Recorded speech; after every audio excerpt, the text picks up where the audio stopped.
opinions on defensive back Williams, and he's referring to Xavier Williams, a guy who I'm sure you are familiar with, Don, given your pedigree with UNI.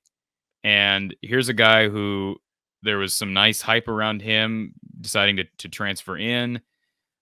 We got the feeling from some comments from Kirk that he was a little behind, has not showed up on the depth chart that I'm aware of.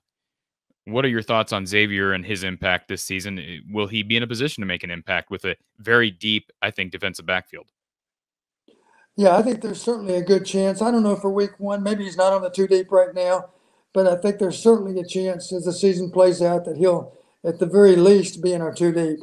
I think he's a good, solid player. Obviously, Iowa wouldn't have accepted him as a transfer if they didn't think he could provide him with some quality depth as a bare minimum. He's an outstanding player. He's certainly, he's a competitor because he wouldn't have made the move if he wasn't excited about how he step against Big Ten receivers.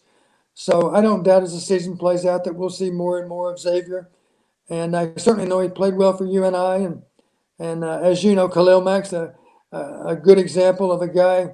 Khalil Mack had one offer coming out of high school. People would be surprised to hear that. He's from North Florida, and the only school that thought he was good enough to play college football was Buffalo. He was actually known more as a basketball player in high school, if you can believe it, especially as a sophomore and junior. But what a great player. And if Khalil would be on here with us, he would be very, very quick to give credit to his coach. And a lot of those people that have some idea of Illinois football would appreciate what I'm about to say. Khalil would say that he owes so much to a coach by the name of Lou Tepper. Lou was the defensive coordinator at Illinois with those great Illinois defenses back in the 80s and 90s.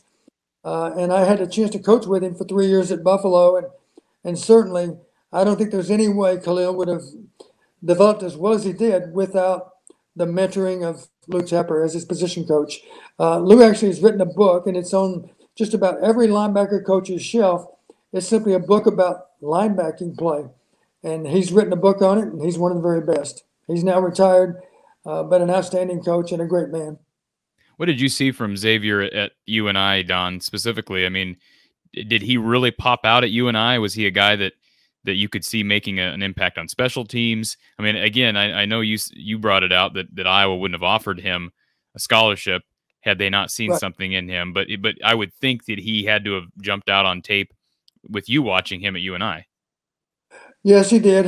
I just saw more athleticism than what you see out of most players, at least in FCS football. I thought in terms of athletic ability, he was more aligned with those you see in the Big Ten. He's certainly capable of competing with athletes that you find in the Big Ten.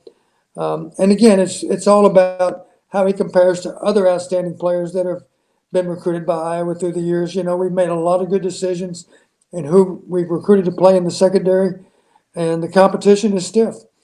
But as I've already mentioned, to be second team or even third team is not necessarily an indictment. It may simply mean there are one or two players that are even better than you. And the key is to be ready when your opportunities come and take advantage of them. And I hope that Xavier's doing that even then.